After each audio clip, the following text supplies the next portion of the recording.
नमस्कार दोस्तों, कहानियों की श्रृंखला में आज मंत्र कहानी प्रस्तुत है, जिसके लेखक कथा सम्राट मुंशी प्रेमचंद जी हैं। मंत्र कहानी समाज में व्याप्त वर्ग भेद, संवेदनहीनता और अहंकार पर तीखा प्रहार करती है तथा ये संदेश देती है कि मानव सेवा ही सबसे बड़ा धर्म है। प्रेमचंद जी की सरल भाषा, गहरी संवेदना और यथार्थ चित्रण इस कहानी को अत्यंत प्रभावशाली बनाते हैं। ये कहानी पाठक के मन को झकझोर देती है और उसे आत्ममंथन के लिए विवश करती है। अगर आपको प्रस्तुत ये कहानी अच्छी लगे तो मेरे चैनल GR मोटिवेशनल 26 को लाइक एवं सब्सक्राइब करके मेरा उत्साहवर्धन अवश्य करें। कहानी कुछ इस प्रकार है। संध्या का समय था। डॉक्टर चड्ढा गोल्फ खेलने के लिए तैयार हो रहे थे। मोटर द्वार के सामने खड़ी थी कि दो कहार एक डोली लिए आते दिखाई दिए। डोली के पीछे एक बूढ़ा लाठी टेकता चला आता था। डोली औषधालय सामने आकर रुक गई। बूढ़े ने धीरे धीरे आकर द्वार पर पड़ी हुई चिक से झांका। ऐसी साफ सुथरी जमीन पर पैर रखते हुए भय हो रहा था कि कोई घुड़क न बैठे। डॉक्टर साहब को मेज के सामने खड़े देखकर भी उसे कुछ कहने का साहस ना हुआ। डॉक्टर साहब ने चिक के अंदर से गरज कर कहा, कौन है, क्या चाहता है? बूढ़े ने हाथ जोड़कर कहा, हुजूर, बड़ा गरीब आदमी हूं, मेरा लड़का कई दिन से। डॉक्टर साहब ने सिगार जलाकर कहा, कल सवेरे आओ, कल सवेरे, ये हमारे खेलने का समय है। बूढ़े ने पगड़ी उतारकर चौखट पर रख दी और रोकर बोला, हुजूर, बस एक निगाह देख लें, बस एक निगाह। लड़का हाथ से चला जाएगा हुजूर, 7 लड़कों में यही एक बचा है हुजूर। हम दोनों आदमी रो रोकर मर जाएंगे सरकार, आपकी बढ़ती होए दीन बंधु। ऐसे उज्जड़ देहाती यहां प्रायः रोज आया करते थे। डॉक्टर साहब उनके स्वभाव से खूब परिचित थे। कोई कितना ही कुछ कहे पर वे अपनी रट लगाते जाएंगे, किसी की सुनेंगे नहीं। धीरे से चिक उठाई और बाहर निकलकर मोटर की तरफ चले। बूढ़ा ये कहता हुआ उनके पीछे दौड़ा, सरकार, बड़ा धर्म होगा, हुजूर दया कीजिए, बड़ा दीन दुखी हूं, संसार में कोई और नहीं है बाबूजी। मगर साहब ने उसकी ओर से मुंह फेर कर देखा तक नहीं। मोटर में बैठकर बोले, कल सवेरे आना। मोटर चली गई। बूढ़ा कई मिनट तक मूर्ति की भांति निश्चल खड़ा रहा। संसार में ऐसे मनुष्य भी होते हैं जो अपने आमोद प्रमोद के आगे किसी की जान की भी परवाह नहीं करते। शायद इसका उसे अब भी विश्वास ना आता था। सभ्य संसार इतना निर्मम, इतना कठोर है, इसका ऐसा मर्मभेदी अनुभव अब तक ना हुआ था। वो उन पुराने जमाने के जीवों में था जो लगी हुई आग बुझाने, मुर्दे को कंधा देने, किसी के छप्पर को उठाने और किसी कलह को शांत करने के लिए सदैव तैयार रहते थे। जब तक बूढ़े को मोटर दिखाई दी, वो खड़ा टकटकी लगाए उसी ओर ताकता रहा। शायद उसे अब भी डॉक्टर साहब के लौट आने की आशा थी। फिर उसने कहारों से डोली उठाने को कहा। डोली जिधर से आई थी उधर ही चली गई। चारों ओर से निराश होकर डॉक्टर चड्ढा के पास आया था। इनकी बड़ी तारीफ सुनी थी। यहां से निराश होकर वो फिर किसी दूसरे डॉक्टर के पास नहीं गया। किस्मत ठोक ली। उसी रात को उसका हंसता खेलता 7 साल का बालक अपनी बाल लीला समाप्त करके इस संसार से सिधार गया। बूढ़े माँ बाप के जीवन का यही एक आधार था। इसी का मुंह देखकर जीते थे। इस दीपक के बुझते ही जीवन की अंधेरी रात भाएं भाएं करने लगी। बुढ़ापे की विशाल ममता टूटे हुए हृदय से निकलकर उस अंधकार में आर्त स्वर से रोने लगी। कई साल गुजर गए। डॉक्टर चड्ढा ने खूब यश और धन कमाया, लेकिन इसके साथ ही अपने स्वास्थ्य की रक्षा भी की, जो एक असाधारण बात थी। ये उनके नियमित जीवन का आशीर्वाद था कि 50 वर्ष की अवस्था में उनकी चुस्ती और फुर्ती युवकों को भी लज्जित करती थी। उनके हर एक काम का समय नियत था। इस नियम से वो जौ भर भी न टलते थे। बहुधा लोग स्वास्थ्य के नियमों का पालन उस समय करते हैं जब रोगी हो जाते हैं। डॉक्टर चड्ढा उपचार और संयम का रहस्य खूब समझते थे। उनकी संतान संख्या भी इसी नियम के अधीन थी। उनके केवल 2 बच्चे हुए, एक लड़का और एक लड़की। तीसरी संतान ना हुई, इसलिए श्रीमती चड्ढा भी अभी जवान मालूम होती थी। लड़की का तो विवाह हो चुका था। लड़का कॉलेज में पढ़ता था। वही माता पिता के जीवन का आधार था। शील और विनय का पुतला, बड़ा ही रसिक, बड़ा ही उदार, विद्यालय का गौरव, युवक समाज की शोभा, मुखमंडल से तेज की छटा से निकलती थी। आज भी अच्छा था। आज उसी की 20वीं सालगिरह थी। संध्या का समय था। हरी हरी घास पर कुर्सियां बिछी हुई थी। शहर के रईस और हुक्काम एक तरफ, कॉलेज के छात्र दूसरी तरफ बैठे भोजन कर रहे थे। बिजली के प्रकाश से सारा मैदान जगमगा रहा था। आमोद प्रमोद का सामान जमा था। छोटा सा प्रहसन खेलने की तैयारी थी। प्रहसन स्वयं कैलाशनाथ ने लिखा था, वही मुख्य एक्टर भी था। इस समय वो एक रेशमी कमीज पहने नंगे पांव इधर से उधर मित्रों की आव भगत में लगा हुआ था। कोई पुकारता, कैलाश जरा इधर आना। कोई उधर से बुलाता, कैलाश क्या उधर ही रहोगे। सभी उसे छेड़ते थे, चुहलें करते थे। बेचारे को जरा दम मारने का भी अवकाश न मिलता था। सहसा एक रमणी ने उसके पास आकर कहा, क्यों कैलाश, तुम्हारे सांप कहाँ हैं, जरा मुझे दिखा दो। कैलाश ने उससे हाथ मिलाकर कहा, मृणालिनी, इस वक्त क्षमा करो, कल दिखा दूंगा। मृणालिनी ने आग्रह किया, जी नहीं, तुम्हें दिखाना पड़ेगा, मैं आज नहीं मानने की, तुम रोज कल कल करते रहते हो। मृणालिनी और कैलाश दोनों सहपाठी थे और एक दूसरे के प्रेम में पड़े हुए थे। कैलाश को सांपों के पालने, खिलाने और नचाने का शौक था। तरह तरह के सांप पाल रखे थे। उनके स्वभाव और चरित्र की परीक्षा करता रहता था।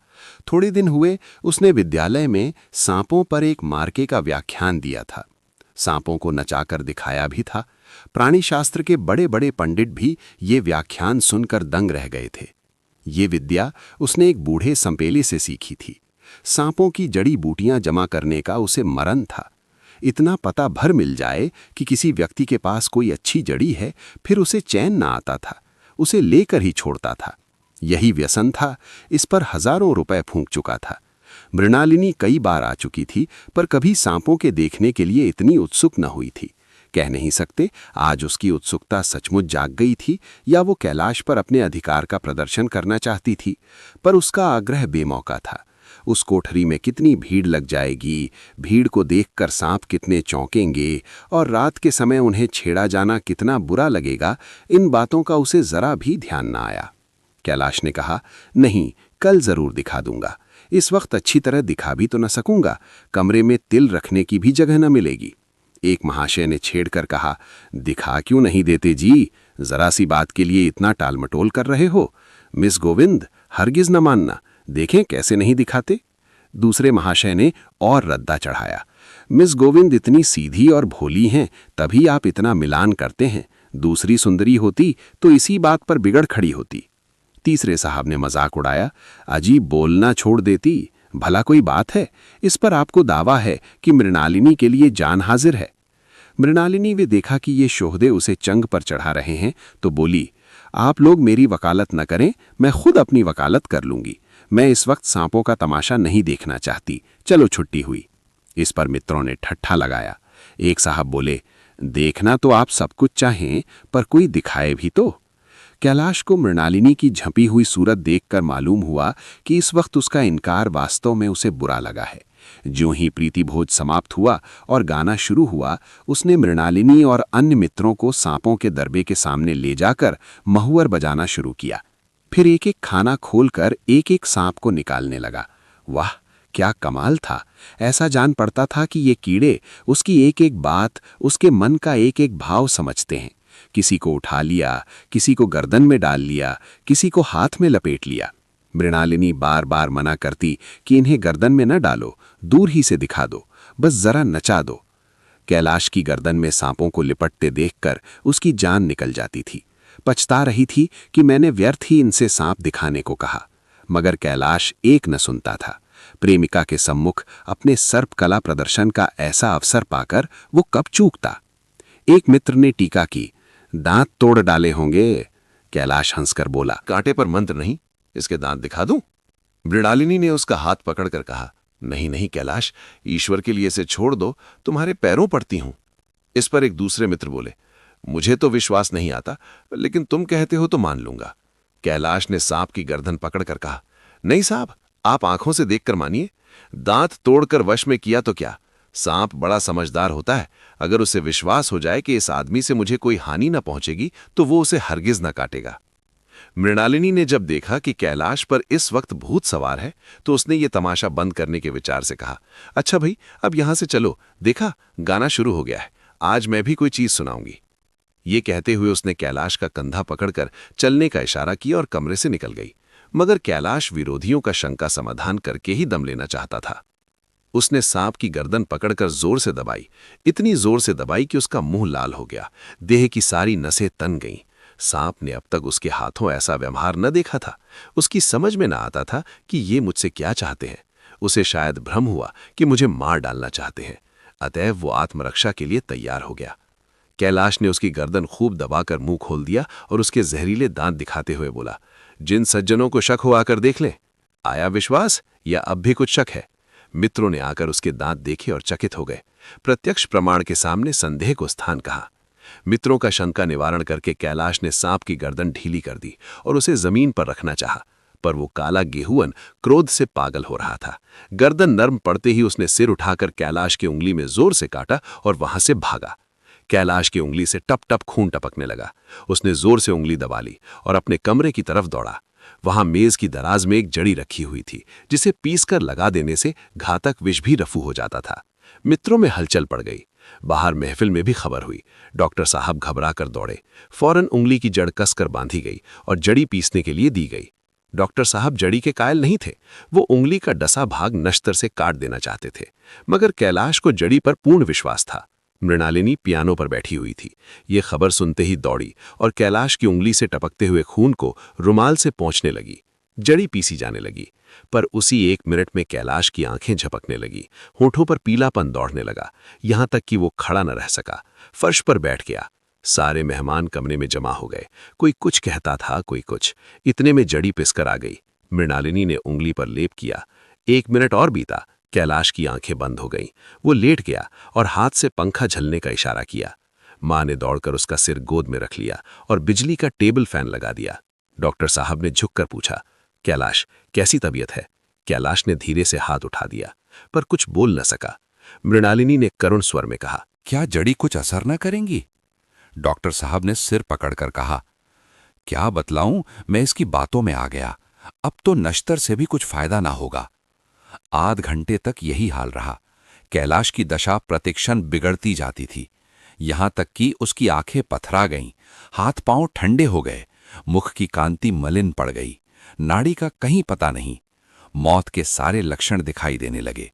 घर में कोहराम मच गया। मृणालिनी एक ओर सिर पीटने लगी, मां अलग पछाड़े खाने लगी। डॉक्टर चड्ढा को मित्रों ने पकड़ लिया, नहीं तो वो नश्तर अपनी गर्दन पर मार लेते। एक महाशय बोले, कोई मंत्र झाड़ने वाला मिले तो संभव है अब भी जान बच जाए। एक मुसलमान सज्जन ने इसका समर्थन किया। अरे साहब, खब्र में पड़ी हुई लाशें जिंदा हो गई हैं, ऐसे ऐसे बाकमाल पड़े हुए हैं। डॉक्टर चड्ढा बोले, मेरी अकल पर पत्थर पड़ गया था कि इसकी बातों में आ गया। नश्तर लगा देता तो ये नौबत ही क्यों आती। बार बार समझाता रहा कि बेटा सांप ना पालो, मगर कौन सुनता था। बुलाइए, किसी झाड़ फूक करने वाले ही को बुलाइए, मेरा सब कुछ ले ले, मैं अपनी सारी जायदाद उसके पैरों पर रख दूंगा। लंगोटी बांधकर घर से निकल जाऊंगा, मगर मेरा कैलाश, मेरा प्यारा कैलाश उठ बैठे। ईश्वर के लिए किसी को बुलवाइए। एक महाशय का किसी झाड़ने वाले से परिचय था। वो दौड़कर उसे बुला लाए, मगर कैलाश की सूरत देखकर उसे मंत्र चलाने की हिम्मत न पड़ी। बोला, अब क्या हो सकता है सरकार, जो कुछ होना था हो चुका।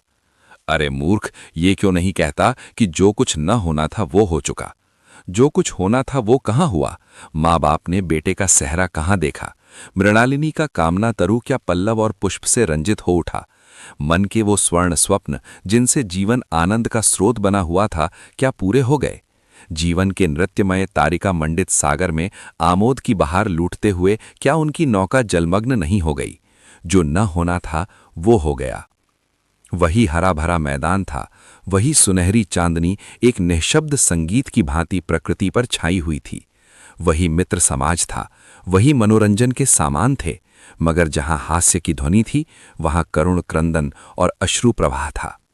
शहर से कई मील दूर एक छोटे से घर में एक बूढ़ा और बुढ़िया अंगीठी के सामने बैठे जाड़े की रात काट रहे थे। बूढ़ा नारियल पीता था,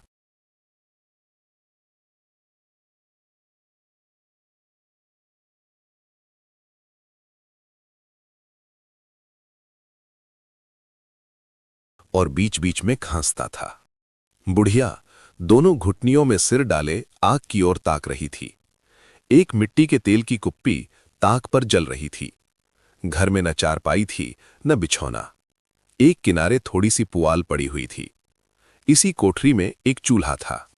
बुढ़िया दिन भर उपले और सूखी लकड़ियां बटोरती थी। बूढ़ा रस्सी बटकर बाजार में बेच आता था। यही उनकी जीविका थी। उन्हें न किसी ने रोते देखा न हंसते। उनका सारा समय जीवित रहने में कट जाता था। मौत द्वार पर खड़ी थी, रोने या हंसने की कहां फुर्सत। बुढ़िया ने पूछा, कल के लिए सन तो है नहीं, काम क्या करोगे? जाकर झगड़ू साह से 10 सिर सन उधार लाऊंगा।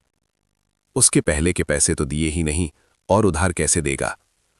ना देगा तो न सही, घास तो कहीं नहीं गई है। दोपहर तक क्या 2 आने की भी ना काटूंगा। इतने में एक आदमी ने द्वार पर आवाज दी, भगत भगत, क्या सो गए? जरा किवाड़ खोलो। भगत ने उठकर किवाड़ खोल दिए। एक आदमी ने अंदर आकर कहा, कुछ सुना? डॉक्टर चड्ढा बाबू के लड़के को सांप ने काट लिया। भगत ने चौंक कर कहा, चड्ढा बाबू के लड़के को? वही चड्ढा बाबू है ना, जो छावनी में बंगले में रहते हैं? हाँ हाँ वही। शहर में हल्ला मचा हुआ है। जाते हो तो जाओ, आदमी बन जाओगे। बूढ़े ने कठोर भाव से सिर हिलाकर कहा, मैं नहीं जाता, मेरी बला जाए। वही चड्ढा है, खूब जानता हूं। भैया को लेकर उन्हीं के पास गया था। खेलने जा रहे थे, पैरों पर गिर पड़ा कि एक नजर देख लीजिए, मगर सीधे मुंह से बात तक न की। भगवान बैठे सुन रहे थे। अब जान पड़ेगा कि बेटे का गम कैसा होता है। कई लड़के हैं? नहीं जी, यही तो एक लड़का था। सुना है सबने जवाब दे दिया है। भगवान बड़ा कारसाज है। उस वक्त मेरी आंखों से आंसू निकल पड़े थे, पर उन्हें तनिक भी दया ना आई थी।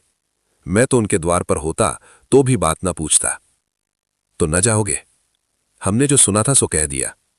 अच्छा किया, अच्छा किया। कलेजा ठंडा हो गया, आंखें ठंडी हो गई, लड़का भी ठंडा हो गया होगा। तुम जाओ, आज चैन की नींद सोऊंगा। बुढ़िया से, जरा तमाकू ले ले, एक चिलम और पीऊंगा। अब मालूम होगा लाला को। सारी साहिबी निकल जाएगी। हमारा क्या बिगड़ा? लड़के के मर जाने से कुछ राज तो नहीं चला गया। जहां 6 बच्चे गए थे वहां एक और चला गया। तुम्हारा तो राज सुना हो जाएगा।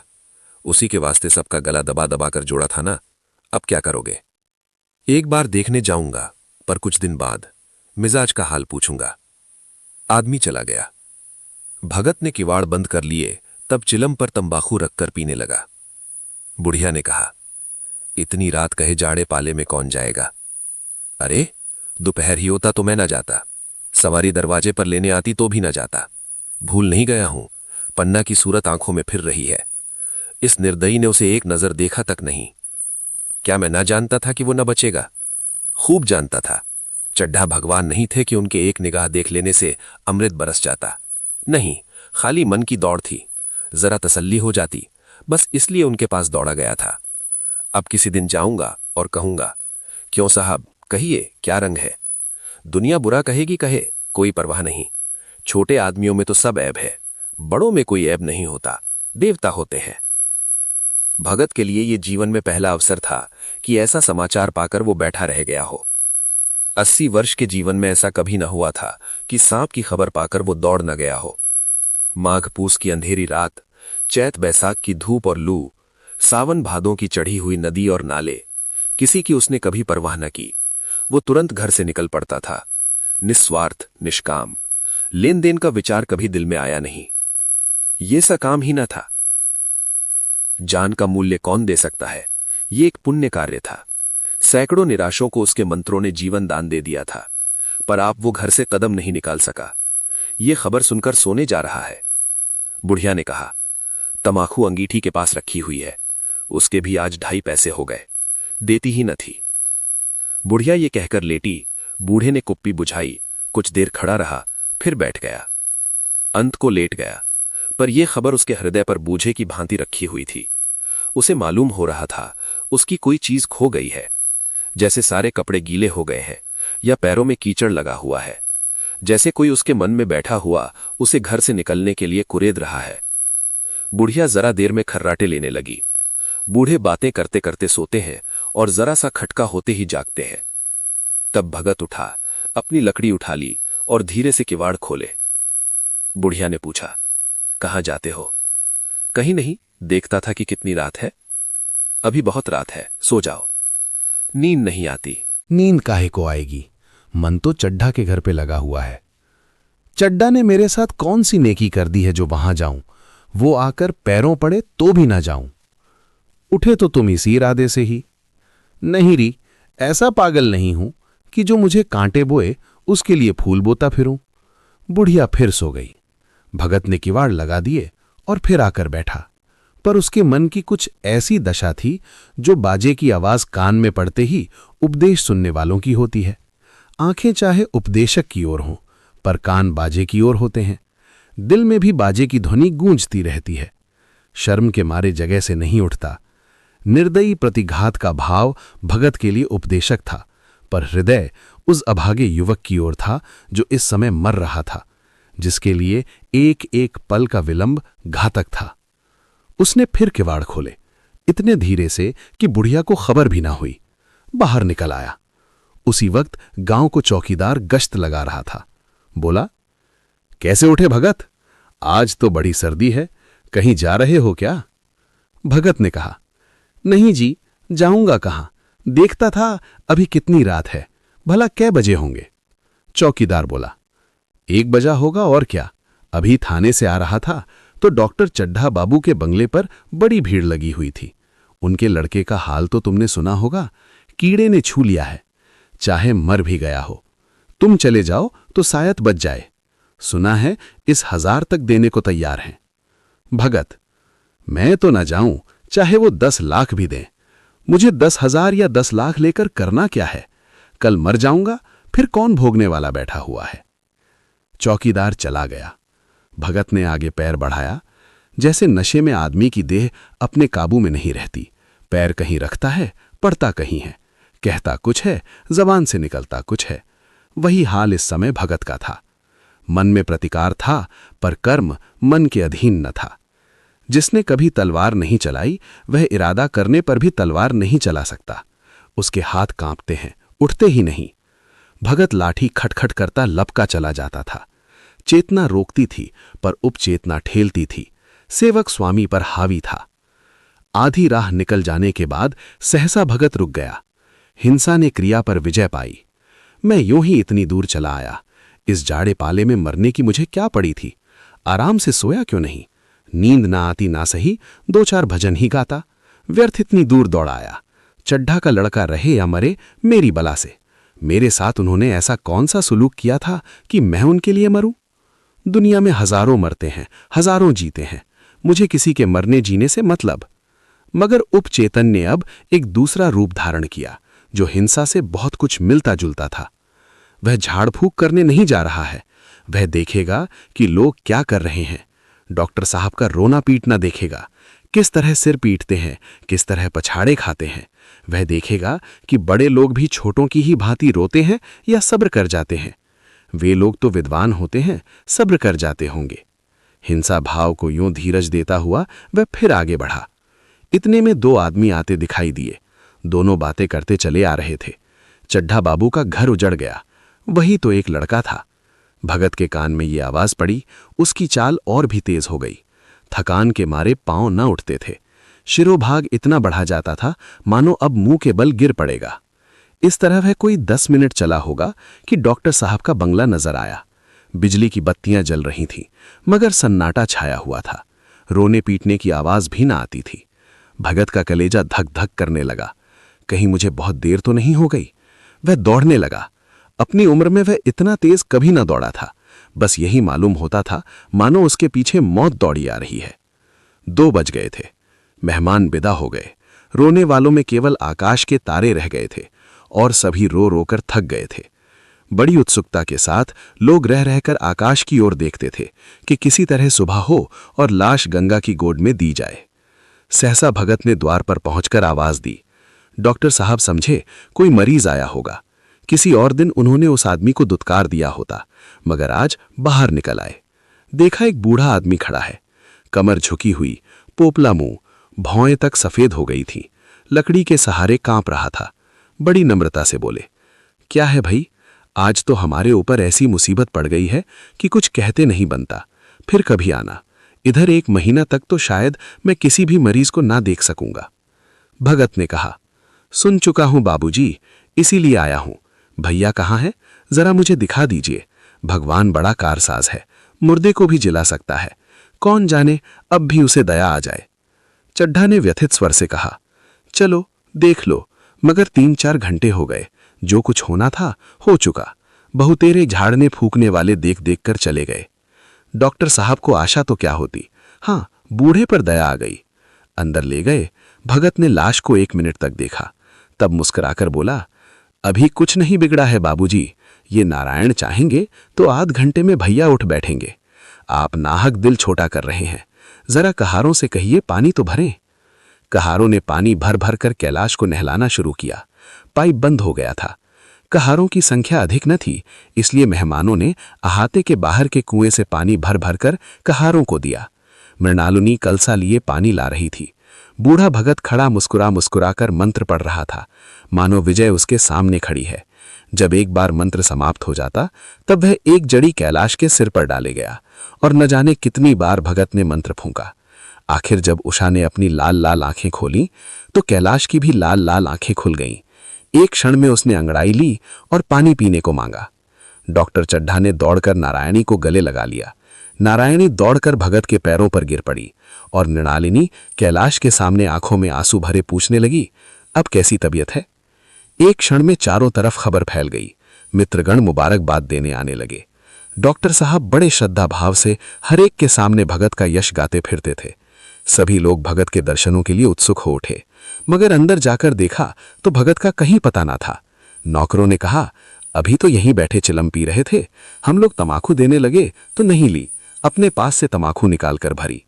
यहां तो भगत की चारों ओर तलाश होने लगी और भगत लपका हुआ घर चला जा रहा था कि बुढ़िया के उठने से पहले पहुंच जाऊं। जब मेहमान लोग चले गए तो डॉक्टर साहब ने नारायणी से कहा, बुढ़ा न जाने कहां चला गया, एक चिलम तमाकू का भी रवादार ना हुआ। नारायणी, मैंने तो सोचा था इसे कोई बड़ी रकम दूंगी। चड्ढा, रात को तो मैंने नहीं पहचाना, पर जरा साफ हो जाने पर पहचान गया। एक बार ये एक मरीज को लेकर आया था, मुझे अब याद आता है कि मैं खेलने जा रहा था और मरीज को देखने से इनकार कर दिया था। आप उस दिन की बात याद करके मुझे जितनी ग्लानि हो रही है उसे प्रकट नहीं कर सकता। मैं उसे अब खोज निकालूंगा और उसके पैरों पर गिरकर अपना अपराध क्षमा कराऊंगा। वह कुछ लेगा नहीं ये जानता हूं, उसका जन्म यश की वर्षा करने के लिए ही हुआ है।